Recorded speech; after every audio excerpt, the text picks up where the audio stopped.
बिस्मिल्लाहिर्रहमानिर्रहीम और अस्सलाम वालेकुम। 15 मई और पाकिस्तान में जुमेरात की सुबह। आज की अहम तरीन खबरों में सबसे पहले आपके सामने पंजाब की इंसदाद दहशतगर्दी की अदालत का शर्मनाक फैसला रखते हैं। इंसदाद दहशतगर्दी की अदालत ने शर्मनाक फैसला यह दिया है कि अब former prime minister Imran Khan का पॉलीग्राफिक टेस्ट करवाया जाएगा। कॉम्प्लेक्स सा लफ्ज़ है, लेकिन उर्फ़े आम में आप इसे ये कहेंगे कि झूठ पता करने वाली मशीन पर टेस्ट, क्योंकि अंग्रेजी का कॉम्प्लेक्स लफ्ज़ है इनके हिसाब से, क्योंकि एक तो ये पढ़े लिखे नहीं, ऊपर से कोशिश नहीं करते, तो इनको लगता है कि इस टेस्ट के साथ इनके 2-3 महीने तो और गुजर जाएंगे, क्योंकि इनका ये पुराना वतीरा है। मुकदमात को लटकाने के लिए, लंबा करने के लिए ये ऐसी चीज़ों का सहारा लेते हैं। जब मुझे पहले गिरफ्तार किया गया था, बल्कि अगवा किया गया था और फिर गिरफ्तारी डाली गई थी, तब अदालत में बार बार कहते थे कि इनका पॉलीग्राफिक टेस्ट करवाना है। फिर मेरा ख्याल अदालत ने खुदा खुदा करके इन्हें इजाज़त दी, क्योंकि ये लंबे रिमांड देना चाहते थे और उसमें पॉलीग्राफिक टेस्ट का बहाना जो है वो रखते थे। फिर इन्होंने मेरा एक से ज़्यादा मरतबा पॉलीग्राफिक टेस्ट करवाया, लेकिन मेरा ख्याल उसके नताइज इनकी मर्जी के नहीं आए, इसलिए आज के दिन तक वो किसी अदालत के अंदर, जहां तक मेरी इंफॉर्मेशन है, वो पेश ना किया गया। आज के दिन तक वो किसी फाइल में नहीं था, मेरे किसी वकील को नहीं पता था, हमें नहीं पता था, मतलब कि वो पॉलीग्राफिक टेस्ट सिरे से गायब कर दिया गया। जिसकी इजाज़त मांगी जाती थी वो कभी ना करवाया गया। तो ये इनका पुराना वतीरा है। लेकिन गौर कीजिए कि एक तरफ पिछले चंद दिन से जर्नैली टाउट्स जो हैं, वो बहुत सारे सहाफ़ी भी हो सकते हैं, सियासतदान भी हो सकते हैं, वो ये कह रहे हैं कि तब्दीली की हवाएं चल रही हैं, सीज़ फायर शुरू हो गया है, मामला ठीक होना शुरू हो गए हैं। तो ट्रक की नई बत्ती के पीछे एक तरफ लगाया जा रहा है और दूसरी तरफ फॉर्मर प्राइम मिनिस्टर को ह्यूमिलिएट करने के लिए, उन्हें उनकी इज्जत और तकरीम में कमी करने के लिए इस तरह के घटिया टेस्ट की जो है वो तैयारी की जा रही है और कोर्ट से ऑर्डर लिए जा रहे हैं। ये ना सिर्फ पाकिस्तान में जमहूरियत की, जमहूरी लीडरों की, आवाम का जो मैंडेट है उसकी तौहीन है, बल्कि कानून और इंसाफ की भी तौहीन है। लेकिन हमने कौन सा पहली बार की है, हम तो इसी काम पर लगे हुए हैं और इसी में खुश हैं। और दूसरी तरफ अपने टाउट छोड़ दिए हैं कि आप लोगों को ट्रक की बत्ती के पीछे लगाएं कि सीज फायर होने लगी है इमरान खान की और इस्टेब्लिशमेंट की। बात तो कोई ना कोई ज़रूर है, क्योंकि सारे लोग बात कर रहे हैं। इस तरह की ट्रक की बत्ती आपके सामने रखी जा रही है। मैं आपको वाजे बता दूं कि यह सब झूठ है। तो फिर आप पूछेंगे कि ये कर क्यों रहे हैं? दो वजूहात। एक तो ये सारे का सारा बयानिया जंग पे रखना चाहते हैं, उससे नहीं हटवाना चाहते, और दूसरा इमरान खान साहब के बेटों ने जो इंटरव्यू दिया है उसके बाद जो पैदाशुदा इंटरनेशनल प्रेशर है उससे बचने के लिए भी ये आप सबको इसी चीज़ के अंदर लगा के रखना चाहते हैं कि बस बातचीत हो गई, अब खान साहब बाहर आए कि कल आए। ये सारे का सारा इनका पुराना वतीरा है। पिछले 2 साल से ये अवाम को इसी तरह से बेवकूफ़ बनाते आए हैं और अभी भी ऐसे ही बेवकूफ़ बना रहे हैं। अगर इन चीज़ों में ज़रा सी भी सदाकत होती तो ये जो बदनाम ज़बाना किस्म की एक घटिया हरकत है पॉलीग्राफिक टेस्ट, इसकी तरफ ये कभी भी ना जाते। उनके बेटों ने क्योंकि सच बोला है, प्योरिटी के साथ बेटों ने बाप का मुकदमा लड़ा है, दुनिया के दिलों में उनकी बात उतरी है। वो अब करोड़ों बार वो इंटरव्यू जो है वो देखा जा चुका है, बहुत ज़्यादा उसकी रीच हुई है पूरी दुनिया के अंदर, और ना सिर्फ पाकिस्तानी बल्कि पूरी दुनिया के जो मोतबर लोग हैं वो उसके ऊपर कमेंट कर रहे हैं। जाहिर है उसका भी ये प्रेशर फील कर रहे हैं और अब उसको दबाने के लिए ये नई ट्रक की बत्ती दे रहे हैं कि बस इमरान खान कल बाहर आए या आ जाए। जो भी आपको ये बताए ये समझ लीजिएगा कि वो टाउट है और बेसिकली वो जर्नैली टाउट है और वो इनकी मर्जी और मंशा के साथ आपके साथ झूठ बोल रहा है और आपके सामने एक गलत पिक्चर रख रहा है। आगे चलते हैं। अगली खबर इसी से, मैंने आपको ये भी बता दिया कि उनके बेटों के इंटरव्यू के बाद काफ़ी ज़्यादा प्रॉब्लम है। अब जो जंग के हालात हैं वो भी आहिस्ता आहिस्ता बदल रहे हैं। गुमसान की लड़ाई शुरू हो गई है पाकिस्तान के अंदर कि क्रेडिट किसने लेना है। हमने तो खैर आपको पहले दिन ही हमले के 3 घंटे के अंदर अंदर बता दिया था कि सब कुछ हुआ क्या है। आप ऐसे ही समझिए जैसे मैं कमरे के अंदर था। मैं ज़राए के एतबार से खबर दी, जाहिर है मैं था तो नहीं, लेकिन आप देख लीजिए कि वो खबर गलत नहीं हुई, बल्कि हर रोज़ उस खबर के दुरुस्त होने का आपको एक आध सबूत मिल जाता है। ये हमने ही सबसे पहले खबर रखी थी कि ये जवाब कैसे दिया गया, किसने दिया और इसका सेहरा किसके सर जाता है। लेकिन अब इस क्रेडिट लेने की इतनी डेस्परेशन है कि आज उस बेचारे जोकर को पहले टैंक पर चढ़ाया गया ले जाकर, मैं शहबाज शरीफ साहब की बात कर रहा हूं, फिर उनसे तकरीर करवाई गई और उन्होंने वहां पर गवाही दी कौम के सामने कि जनाब मैं गवाही देता हूं इस जंग की सारी planning army chief general Asim Munir साहब ने की थी, और साथ उन्होंने थपकी भी दी और आर्मी चीफ साहब भी इतने ओवरवेल्म हो गए कि उन्होंने सलूट ठोक दिया उधर जब उन्होंने ये बात की। आप जरा वीडियो देखिएगा और फिर महसूस होइए कि डेस्परेशन कितनी है कि ये क्रेडिट किसी तरीके से सही जगह पर पहुंच जाए, मतलब कि जहां हम पहुंचाना चाहते हैं वहां पहुंच जाए, किसी और को ये क्रेडिट ना मिल जाए। इस बार बाद में बात करते हैं कि सब कुछ क्या हो रहा है। ये जरा जो फॉर्म 47 के ये जोकर आजम है इनकी जरा तकरीर सुनिए कि बेचारे वहां जाकर पॉलिश मारने की कोई हद छोड़ नहीं रहे। ये जरा टुकड़ा सुनिए उसमें क्या कह रहे हैं। इस पूरी जंग की प्लानिंग जनरल शहीद आसिम मुनीर ने की, इंतहाई दलेरी से, दानिशमंदी से, मैं उसका जाती तौर पर गवाह। सुन लिया आपने। तो उनकी ये ड्यूटी थी कि जी जाइए, अब आप हमें क्रेडिट दिलवाइए पूरी तरह से। अब इनसे कोई पूछे कि आर्मी चीफ साहब, जाहिर है जो बर्री फौज होगी उसके सारे मामला जानते होंगे। अब वो राफेल को तो नहीं जानते होंगे, J-10C को भी नहीं जानते होंगे, मिसाइलों के मामला को भी उस तरह से नहीं जानते होंगे, जहाज़ों ने हमला किया तो जवाब कैसे देना है उसको भी नहीं जानते होंगे। तो जाहिर है कि जंग तो हुई ही एयरफोर्स की है। अगर तो जंग ज़मीनी होती तो हम ये मान लेते कि ये सारे का सारी प्लानिंग उनकी थी। जब जंग ही एयरफोर्स की हुई है तो फिर आप बताइए कि उन्होंने ये प्लानिंग कैसे कर दी। दूसरी तरफ नून लीग कह रही है कि सारी प्लानिंग जो है वो नवाज शरीफ साहब ने की है इस जंग की। अब जाएं तो किधर जाएं, ये क्रेडिट दें तो किसको दें। नवाज शरीफ साहब की तरफ तो बाद में आते हैं, पहले जरा इधर मामला दुरुस्त कर लें। उधर एयर चीफ भी बेचारे खड़े थे, लेकिन एयर चीफ अब क्या करते, उन्होंने चुके थोड़ी जाना था, दिल करे उन्हें भी कोई चुक लेता। वैसे तो आर्मी चीफ और एयर चीफ बराबर का ओहदा रखते हैं, बराबर का कॉन्स्टिट्यूशन के अंदर उनका रोल भी है और सब कुछ है, लेकिन आपको तो पता ही है वीगो डाला कौन सा कुछ चीज़ देखता है। तो इसलिए मेरा ख्याल है वो खामोश रहे। लेकिन जो शहबाज शरीफ है उन्होंने भरपूर कोशिश की कि इस जंग का जो है वो किसी ना किसी तरह से जनरल आसिम मुनीर साहब को इसका जो है वो क्रेडिट दे दिया जाए। अच्छा, सिर्फ वही कोशिश नहीं कर रहे, हर शहर में हर जगह में, हमने पिछली दफा आपको बताया था कि प्रेस कॉन्फ्रेंस चल रही थी तो स्क्रीन पर, दुनिया टीवी की स्क्रीन आपको दिखाई थी, सिर्फ army chief general Asim Munir साहब की तस्वीर चल रही थी। जबकि उस वक्त एयर वाइस मार्शल जो औरंगजेब अहमद थे वो प्रेजेंटेशन दे रहे थे और एयरफोर्स की प्रेजेंटेशन चल रही थी, लेकिन तस्वीर army chief general Asim Munir की थी। एयर चीफ की तस्वीर कहीं आती नहीं, लगता उन्हें किसी ने मना किया हुआ है कि उनकी तस्वीर टीवी पर आई तो काम बहुत खराब हो जाना। यही नहीं, अब आप पाकिस्तान के डिफरेंट शहरों में देखिए तो बैनर्स लगे हुए हैं जहां पर जनरल आसिम मुनीर साहब की तस्वीरें, सो मच सो कि ये जो हमारी हुकूमत है खैबर पख्तूनख्वा में, जाहिर है ये हमारे MPs और चीफ मिनिस्टर का काम तो नहीं है, ये तो ब्यूरोक्रेट्स का काम है। लेकिन ये जरा गौर कीजिए, ये जो पेशावर डेवलपमेंट अथॉरिटी है उसने भी बैनर लगाया हुआ है और उसने कहा है कि मुसल्ला अफवाज को मुबारकबाद। अब जब अफवाज की बात हो रही है तो जाहिर है उसमें नेवी भी है, एयरफोर्स भी है और उसमें बर्री फौज भी है। अब जब तीनों को मुबारकबाद दी जा रही है तो या तो फिर चेयरमैन ज्वाइंट की तस्वीर लगे तो समझ आती है, जो तीनों अफवाज के हेड हैं। अब अगर आर्मी चीफ साहब की तो वो तो बर्री फौज को हेड करते हैं, लेकिन लिखा अफवाज है, तस्वीर वहां पर आर्मी चीफ साहब की लगी हुई है, एयरफोर्स मुकम्मल गायब है। ये सब कुछ जो है ये अब हमें, जाहिर आर्मी चीफ तो नहीं करवा रहे होंगे, ये नीचे से लोग कर रहे होंगे। ये हमें पता नहीं कि ये लोग क्यों कर रहे हैं, जिनका क्रेडिट है उनको देने में प्रॉब्लम क्या है। अच्छा, यही काम नहीं रुका, नए प्लेयर भी आ गए मार्केट में। उन्होंने कहा कि ये क्रेडिट हमारा है। आपको लगा होगा कि ये सिर्फ शहबाज शरीफ ने ये काम कर दिया है या फ्रस्ट्रेशन होगी है कि ये क्रेडिट किसको देना है। आगे चलिए, आपको आगे बताते हैं तो आप अपना सर धुनेंगे। बाजी मरियम मैदान में आई हैं और उन्होंने कहा है कि सारे का सारा क्रेडिट मेरे अब्बा जी का है। जी हाँ, उन्होंने कहा है कि ये जो राफेल तैयारा है ना, ये फ्रेंच तैयारा है और इसको गिराने के लिए JF-17 थंडर जो जहाज इस्तेमाल हुआ है वो मेरे अब्बा ने बनाया था। जी हाँ, आप दुरुस्त सुन रहे हैं, मेरे अब्बा लेके नहीं आए थे, मेरे अब्बा ने बनाया था। उन्होंने कहा कि बीज बोया था मेरे अब्बा ने, जिसका आज क्रेडिट मिला है। पहले ये जरा सुनिए गौर से कि हमारी प्यारी बाजी क्या कह रही हैं। कि राफेल ऐसा जहाज है, फ्रेंच जहाज है, जिसके बारे में कहा जाता था कि इसको कोई गिरा नहीं सकता, और आज आपके JF थंडर ने, ये भी मैं पूछना चाहती हूं, आप ये जानते हो कि JF थंडर किसने बनाया था? आवाज नहीं आई? यस। तो देखो आज अल्लाह ताला ने, उन्होंने जो अपने वतन के लिए एक बीज बोया था कई साल पहले, सुन लिया आपने। तो आप जरा गौर कीजिए, हालांकि बीज तो अब्बा ने जो बोया है वो दुनिया के सामने है, जो असल में अब्बा जी ने बीज बोया हुआ है वो तो अब पूरी दुनिया भुगत रही है और वो तो सामने है दुनिया के। लेकिन ये वाला जो JF-17 थंडर है ये अब्बा जी ने बनाया था। हो सकता है इत्तेफाक फाउंड्री में बनाया हो, काबले शाबले इन्होंने खुद ही कसे हों सारे के सारे, और वो आपको रैंच वैंच पकड़े हों, छोटा साथ हो, छोटा भाई वो टूल बक्सा साथ लेकर हो, ग्रीस श्रीस इसहाक डार साहब ने दी हो। इसहाक डार साहब तो वैसे मुंह से भी चूड़ियां कस देते हैं नट की, तो हो सकता है इन्होंने बना डाला हो जहाज।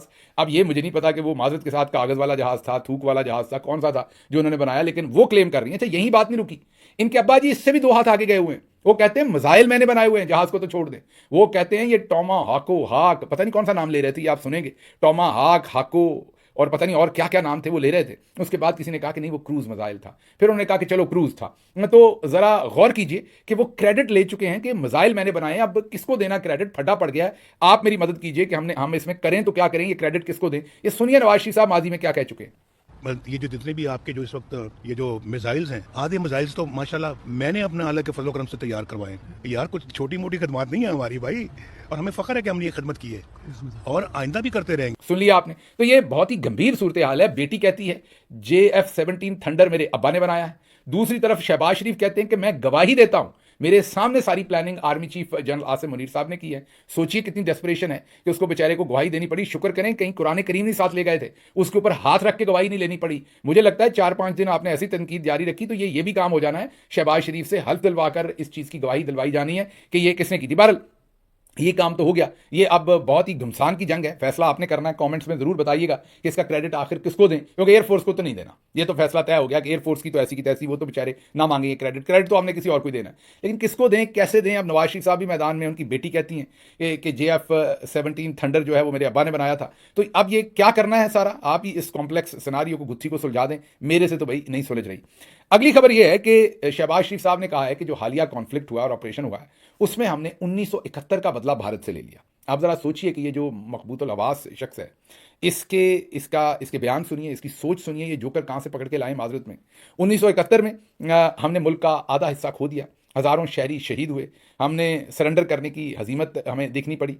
बदकिस्मती से 90,000 के करीब हमारे फौजी जवान, अफसर, एहलकार, कुछ सिविलियन, ये मिला जुलाकर 90,000 के करीब वहाँ पर हथियार डाले, गिरफ्तार हुए, वो हिंदुस्तान की जेलों में रहे।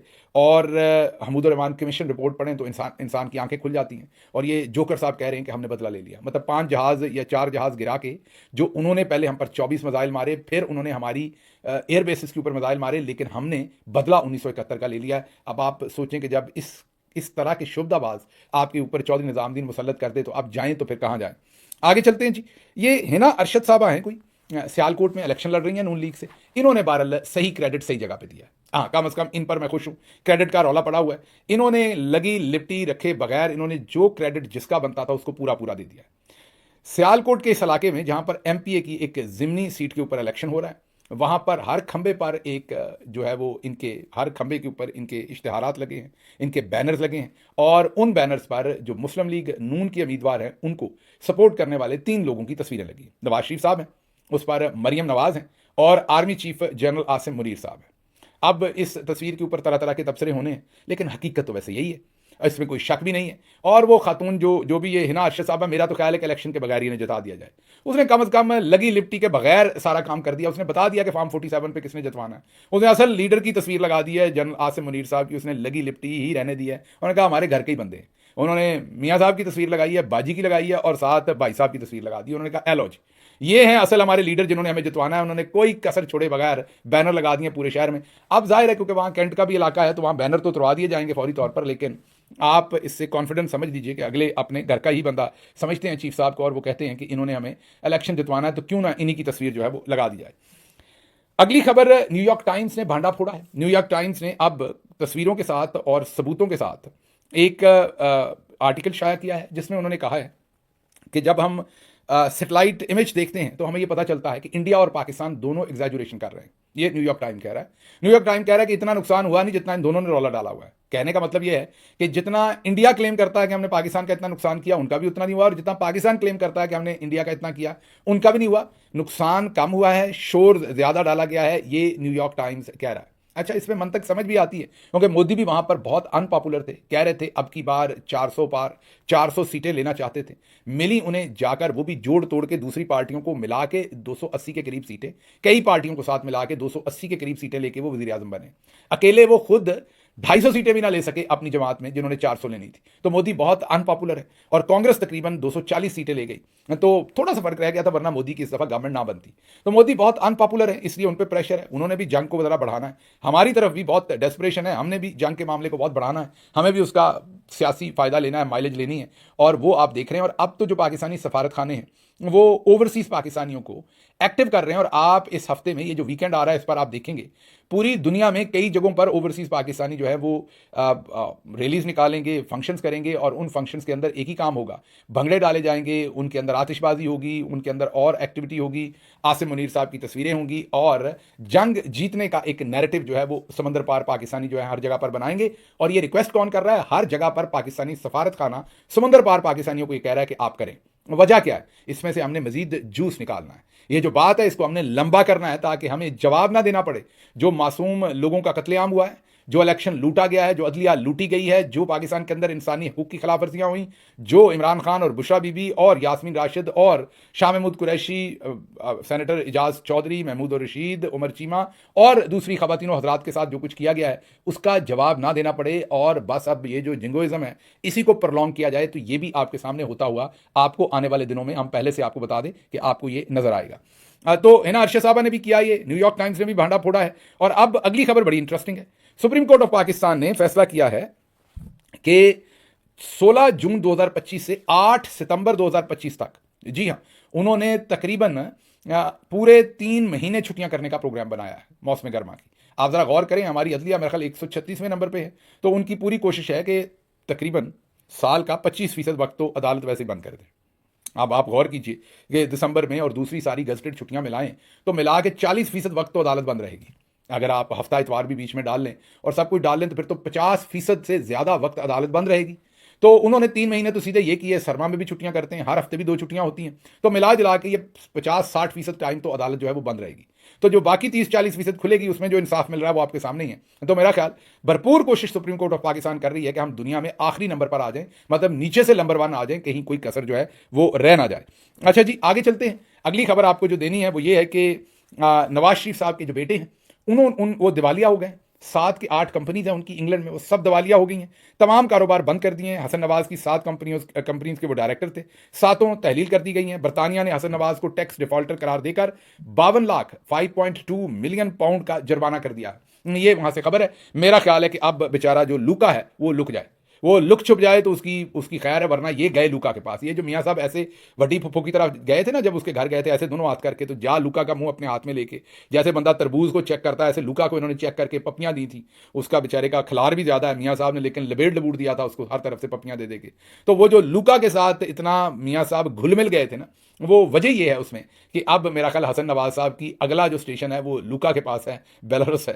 तो अब देखते हैं क्या करते हैं। लंदन में तो ये बिल्कुल बैंकरप्ट हो गए और ये वो लोग हैं जिन्होंने पाकिस्तान की इकॉनमी दुरुस्त करनी थी। आखिरी खबर जाने से पहले आपको याद करवाना है कि आपको हम बार बार ये याद करवा रहे हैं कि आने वाले चंद दिन में हमारा ख्याल है कि हमारा ये जो यूट्यूब चैनल है, और मेरा ही नहीं बाकी सबका भी, ये पाकिस्तान में ब्लॉक हो जाएगा। इसलिए एक तो आप हमारे व्हाट्सएप चैनल को ज्वाइन करें, जो हम आपको लिंक दे रहे हैं। मैंने पहले भी आपको बताया कि ये बिल्कुल कॉन्फिडेंशियल है, आपका डाटा ना मेरे पास आता है ना किसी और के पास। अगर आप इस चैनल को ज्वाइन करेंगे तो नोबडी विल नो कि आपने इसे ज्वाइन किया हुआ है, तो आपकी कॉन्फिडेंशियलिटी जो है वो खराब नहीं होती। इससे डायरेक्टली आपका हमसे कनेक्शन हो जाता है, तो जो इन्फॉर्मेशन हमने आपको भेजनी होगी वो आपको डायरेक्टली हम भेज सकेंगे।